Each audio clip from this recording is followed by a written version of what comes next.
पत्रकार साथीहरू, नेपाली कांग्रेस केन्द्रीय कार्य समितिको जारी बैठकको सन्दर्भमा ब्रिफ गर्ने क्रममा म यहाँहरूलाई हार्दिक स्वागत गर्न चाहन्छु। यहाँहरू जान्नुहुन्छ कि मुलुकमा विश्वव्यापी रूपमा फैलिएको महामारीको कोरोना प्रतिकूलता छ। त्यसको बावजुद नेपाली कांग्रेसले आफूलाई जिम्मेवार प्रतिपक्षको रूपमा कोरोनाको विषयदेखि नेपालको संविधानको संशोधन गर्ने विषयसम्म अनि विदेशमा रहेका नेपालीहरूलाई उद्धार गर्ने विषयदेखि नेपाली कांग्रेस पार्टीको महाधिवेशन गर्ने दायित्वसम्म यी विषयहरूमा निरन्तर केन्द्रीय कार्य समितिको बैठक बस्दै आएको छ। कोरोनाको प्रतिकूलतासँग जुझ्दै सामाजिक दूरी, भौतिक रूपमा गरिने दूरी, जसलाई सामाजिक दूरी भन्ने प्रचलन छ, त्यसलाई राखेर नेपाली कांग्रेसले वैशाखको 17 गते पहिलो केन्द्रीय समितिको बैठक बसेको थियो।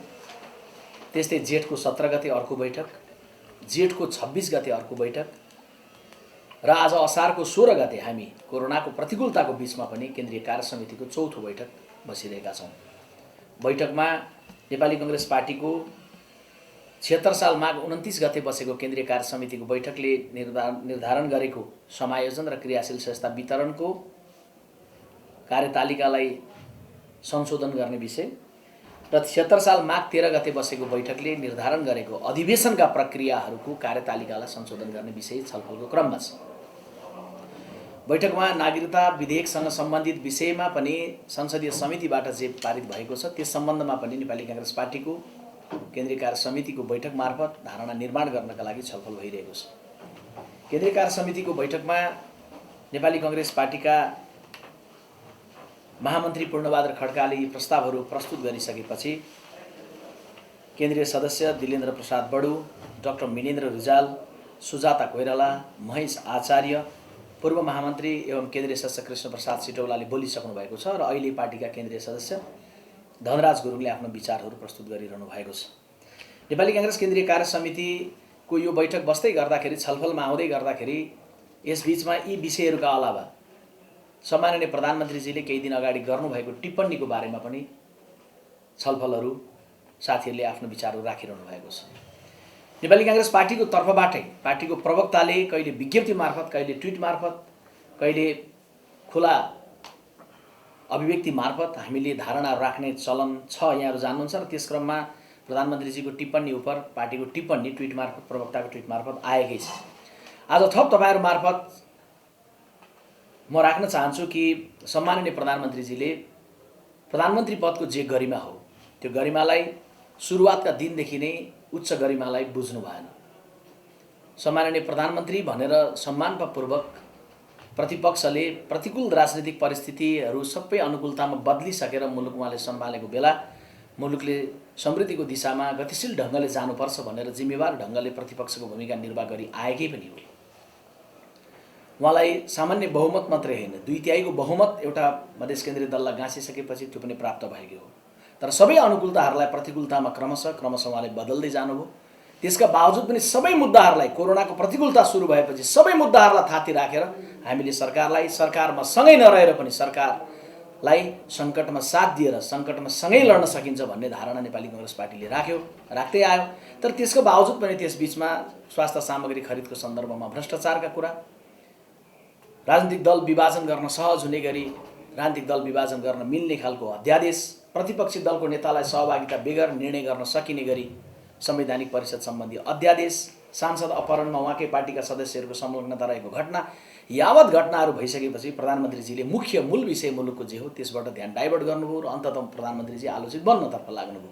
त्यसका बावजुद, यी सबै विषयका बावजुद पनि फेरि जब नक्साको प्रकरण आयो, नेपाली कांग्रेस पार्टीको केन्द्रीय कार्य समितिको जेठको 17 गते बसेको बैठकले हामीले संस्थागत रूपले नै निर्णय गर्यौँ र हामी यो नक्साको विषय न प्रधानमन्त्रीजीको विषय हो न प्रतिपक्षको विषय हो, यो सिङ्गो देशको विषय हो।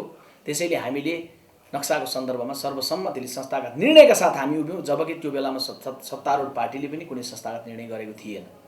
तर आज आएर प्रधानमन्त्रीजीले त्यो नक्साको विषयलाई पनि केवल आफूले दिएको अटोग्राफ जस्तो सोचेर नक्सा पारित गरिसकेपछि मलाई हटाउनतर्फ लाग्यो अमुक देश भनेर चाहिँ अभिव्यक्ति दिनुभएको छ। वास्तवमा त्यो गैर जिम्मेवार छ, अराजनीतिक छ र कूटनैतिक मूल्यभन्दा बाहिरको, कूटनैतिक मान्यताभन्दा बाहिरको अभिव्यक्ति छ।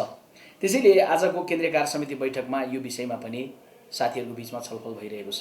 म यति मात्रै आग्रह गर्न चाहन्छु नेपाली कांग्रेस पार्टीको तर्फबाट कि नक्सा पारित गरेको विषय केवल एक प्रधानमन्त्रीको विषय होइन, संसदले सिङ्गो देश एक ढिका भएर संसदले पारित गरेको विषय हो र यसमा सारा नेपालीको साझा स्वामित्व छ र सबैले साझा सङ्कल्पका साथ हामीले घोषित गरेका हौँ कि सम्माननीय प्रधानमन्त्रीज्यू, नक्सा पारित गर्दै गर्दा देश एक ठाउँमा उभिएको बेलामा दिल्लीसँग दिलको कुरा दृढतासँग गर्नुहोस्। नक्सा हाम्रो हातमा आएको छ, जग्गा पनि हाम्रो हातमा लिनेतर्फ लाग्नुहोस्। तर प्रधानमन्त्रीजी, केही दलको बहुमत छ सरकारमा, संसदीय समितिहरूमा, नक्सा पारित भएकै हप्तामा यो विषयलाई विभाजन गर्नतर्फ लाग्यो र एकाएक अर्को विषयतर्फ मुलुकलाई चाहिँ ध्यान डाइभर्ट गर्नतर्फ लाग्यो। अनि अहिले आएर प्रधानमन्त्रीजीले जे टिप्पणी गर्नुभएको छ यसलाई हामीले गम्भीरतापूर्वक लिएका छौँ, किनभने मुलुकको प्रधानमन्त्रीले कूटनीतिक मूल्यलाई राखेर बोल्नुपर्छ। त्यसमा पनि यो कुरा के बिर्सिन मिल्दैन भने विगतमा के कस्तो प्रकारको संसदमा त्रिसङ्घको स्थिति थियो होला, त्यो अलग विषय हो। तर अहिले जनताद्वारा निर्वाचित भएको एउटा बहुमतको सरकार छ, शान्तिपछि संविधानपछि स्थिरताको एउटा सरकार बनेको छ र नेपालको संविधानले सरकार बनाउन सक्ने र सरकार हटाउन सक्ने अधिकार संसदमा रहेको बहुमतलाई दिएको छ, संसदको बहुमतलाई दिएको छ र त्यो बहुमत नेपाल कम्युनिस्ट पार्टीसँग छ। त्यसैले गर्दा प्रधानमन्त्रीजीले जे अभिव्यक्ति राख्नु भएको छ आफ्ना सहयोद्धाहरूतर्फ लक्षित होस् या अरूतिर लक्षित होस्, यो गैर राजनीतिक छ। नेपाली कांग्रेस पार्टी यो बारेमा प्रधानमन्त्रीजीको अभिव्यक्तिप्रति आपत्ति आज फेरि पनि प्रकट गर्न चाहन्छ। नेपाली कांग्रेस पार्टीको प्रवक्ताको नाताले सार्वजनिक रूपमा म अपिल र आग्रह गर्न चाहन्छु नेपाल कम्युनिस्ट पार्टीका साथीहरूलाई, स्थायी समितिको बैठकमादेखि लिएर गाउँसम्म रहनुभएका साथीहरूलाई के कमरेड प्रचण्ड आज अध्यक्षका रूपमा नेपाल कम्युनिस्ट पार्टीको हुनुहुन्छ, उहाँको सरकार हिजो अघिल्लो पटक बन्दै गर्दा के चीनसँग गरिएको सम्झौताको परिणाममा केपी ओलीजीको सरकारलाई विस्थापन गरेर बनाइएको थियो। आज उहाँहरू सँगै हुनुहुन्छ, त्यसैले उहाँहरूले यो विषयलाई आफूभित्र गम्भीरतापूर्वक हेर्नुपर्छ। अनि यो प्रश्न पनि सँगै उठाउन जरुरी छ कि नेपाल कम्युनिस्ट पार्टीसँग रहेको बहुमतको संवैधानिक सार्वभौमिकता नेपाल कम्युनिस्ट पार्टीसँग छैन। छ भने सरकार बनाउन सक्ने ताकत र सरकार हटाउन सक्ने ताकत नेपाल कम्युनिस्ट पार्टीको संसदमा रहेको बहुमतसँग छ। तर त्योभन्दा बाहिर गएर प्रधानमन्त्रीजीले जे अभिव्यक्ति राख्नुभएको छ त्यसले उहाँले आफ्नै पार्टीका सहयोगदारलाई अपमानित गर्नुभएको छ, मात्रै होइन नेपालको संसदलाई पनि अपमानित गर्नुभएको छ भन्ने हाम्रो बुझाइ छ। आजको बैठकमा नेपाली कांग्रेस केन्द्रीय कार्य समितिको बैठक आज साँझसम्म चल्नेछ। सम्भवतः साथीहरूले धारणा राखिसकेपछि भोलि जाने भयो भने हामी सूचित गर्ने नै छौँ।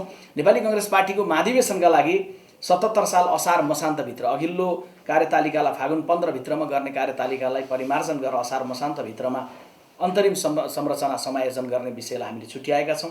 त्यस्तै गरेर 2077 को यो साउन मसान्तभित्रमा चाहिँ केन्द्रीय कार्यालयले केन्द्रीय सभापतिबाट प्रमाणित क्रियाशील सदस्यताको नामावलीको अन्तिम सूची केन्द्रीय निर्वाचन समितिलाई बुझाउने भनेर हामीले तय गरेका छौँ र त्यो सूची बुझाइसके पछाडि नेपाली कांग्रेस पार्टीको गाउँ नगरको अधिवेशनको प्रक्रिया सुरु हुन्छ र गाउँ नगरको अधिवेशन 2076 माघ 13 गतेको केन्द्रीय कार्य समितिको बैठकले निर्णय गरे अनुसार 77 कार्तिक 16 गतेलाई निर्धारित गरेका थियौँ। 7000 देशभरिका वडाहरूको अधिवेशन एकै दिन नेपाली कांग्रेस पार्टीको गाउँ र नगरको वडाको अधिवेशन 2077 साल पुसको 6 गते। त्यस्तै गाउँ र नगरको 753 वटा अधिवेशन 2077 कार्तिक 18 लाई निर्धारित थियो। कोरोनाको प्रतिकूलताको कारण हामीले 2 महिना पछाडि सारेर 77 साल पुसको 8 गतेलाई पुर्याएका छौँ। त्यस्तै प्रदेश सभा 330 वटा प्रदेश सभाको क्षेत्रीय अधिवेशन एकै दिन हुन्छ, त्यसलाई कार्तिक 21 गतेबाट पुसको 11 गतेलाई पुर्याएका छौँ। त्यस्तै प्रतिनिधि सभाको क्षेत्रीय अधिवेशन 165 वटा र 165 वटा हुँदै गर्दाखेरि जुन जिल्लामा एउटा मात्रै निर्वाचन क्षेत्र छ त्यहाँको जिल्ला अधिवेशन कार्तिक 23 गतेबाट पुसको 13 गतेलाई पुर्याएका छौँ। त्यस्तै एक भन्दा बढी प्रतिनिधि सभा निर्वाचन क्षेत्र भएको जिल्लाहरूको जिल्ला अधिवेशन 77 साल कार्तिक 25 गतेबाट 77 साल पुसको 16 गतेलाई पुर्याएका छौँ। प्रदेशको अधिवेशन 7 वटा प्रदेशको अधिवेशन 2077 साल मङ्सिरको 29 गतेलाई निर्धारित थियो।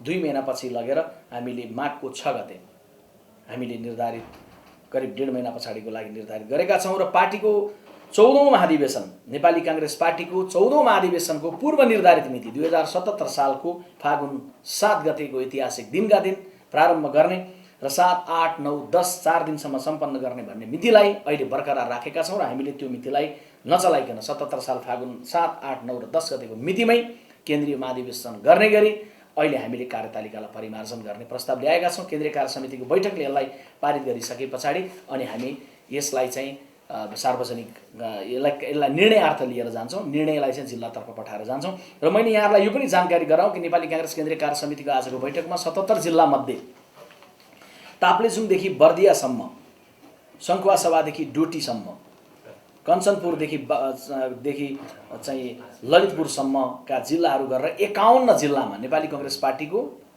क्रियाशील संस्थाको फारम पनि हामीले पठाइसकेको र केन्द्रीय कार्य निर्वाचन समितिबाट स्वीकृत भइसकेका जिल्लाहरू 51 छन् भने खोटाङदेखि लिएर डडेलधुरासम्मका जिल्लाहरू चाहिँ अहिले 26 वटा जिल्लामा अब हामीले चाहिँ गतिविधि बढाउन जरुरी छ। हामी विगतमा जसरी काम गरेका थियौँ त्योभन्दा दृढ ढङ्गले, त्योभन्दा दोब्बर क्रियाशीलताका साथ, दोब्बर एकताका साथ कार्य गरेर नेपाली काङ्ग्रेस पार्टीको महाधिवेशन कोरोनाको प्रतिकूलतासँग पनि जुझ्दै नेपाली काङ्ग्रेस पार्टी महाधिवेशनतर्फ जाने भन्ने सङ्कल्पमा छौँ। केन्द्रीय कार्य समितिको बैठकमा यी विषयहरू छलफलका क्रममा छन्।